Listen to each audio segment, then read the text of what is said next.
Welcome back, everyone. This is Provisions Garage Stories. I'm Ethan. I'm here with my dad, Matt.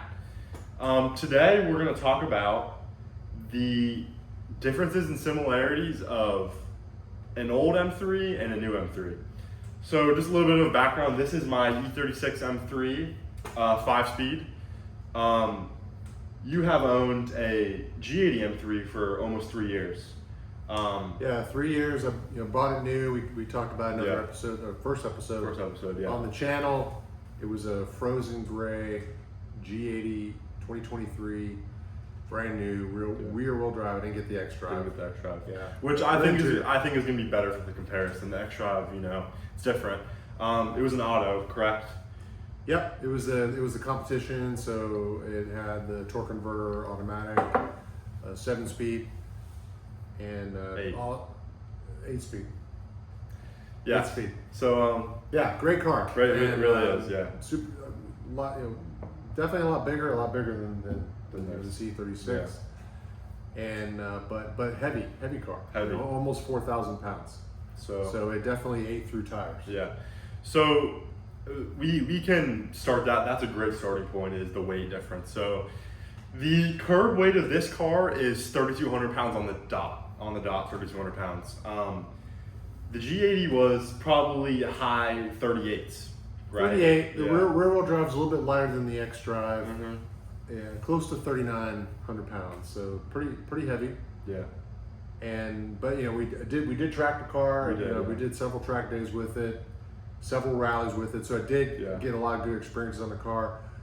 We'll have to tell the story. We also took it to Tail of the Dragon. It's a good Tail of the Dragon experience. A lot of good stories with that car. So with the weight, one of my favorite things about the G Series M cars is it hides the weight so well. And you can talk a little bit about that, of how it feels when driving it. Obviously, I've driven it a lot to rally and track, but obviously the weight's still there, but it hides it so well. And that is one of the key points of that car that makes it great is I agree. It does a good job of hiding the weight. It's still there though. However, you definitely still feel the weight. And I'll tell you, we did a track day. So my son Gabe, he got a GT4. Yeah. A Porsche 718 GT4, and we took that car to the track. We took the M. I call it the G80. I call it the M. Mm-hmm. It's for short. So we did a track day. We took both cars, and that's when you really realize the weight. Exactly. Right? Yeah. That's when you get it. Definitely. Because you get in that Porsche, you do a couple laps, and then you move back to the G80, and you're just like, you feel that weight. It really does make a big difference. So with this car, obviously it feels extremely light. This is the sedan version, so it compares well. This car is so light. I mean, you can just throw it around. The front end grip is insane in this car. It's unlike really anything that I've driven other than his GT4 RS, can't compare, but the front end grip that this car has is immaculate. I'm running a 17-inch P4 setup, 225 in the front, 245 in the rear. So stock wheel setup, and it just grips insane. That's one of my favorite parts about this car is just the weight and how you can throw it into corners. It's a complete different driving style than the G80 M3 because in the G80 M3 you need to be more technical. The car has a lot more weight. It's harder to correct on mistakes. Much more power.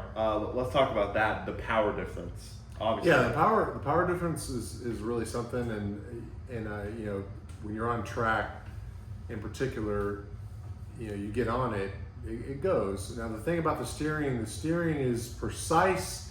But it's electronic. But the thing about the steering is one thing I realized, kind of getting into track driving and driving different cars. The weight is a big thing. You really realize how much lightweight, how important that is, especially with the tires. Like it just eats tires. And I went through. The funny thing is with the G80, I had 3 years. I went through 5 sets of tires. Yeah. Which we'll tell a few stories. I'm held accountable for a few sets, but. Another big differential from the E36 to the G80 is the analog feel, right? My biggest complaint about G Series cars, and especially M cars, is how electronic they feel, right? So they're super supported electronically electronic braking and electronic steering. It's very heavy. It's hard to hide that they're electronic. You really realize it when you step in a car like this. It's much older, or a Porsche. It's much more analog. Everything feels a little bit more pure, like you're the one driving the car. But you cannot discredit how the G80 performs on track. It's unreal. It really is. No, it is a great track experience. You know, a lot of people say like it's not a track car. Definitely is. It is a track car. You can definitely track that car. I probably wouldn't go anything heavier. Like I know M5. Obviously, you can track that. You've probably seen the new M5s, how heavy they are, the hybrids. I mean, I wouldn't say that's a track car, but the M3. Let me tell you, we did Homestead.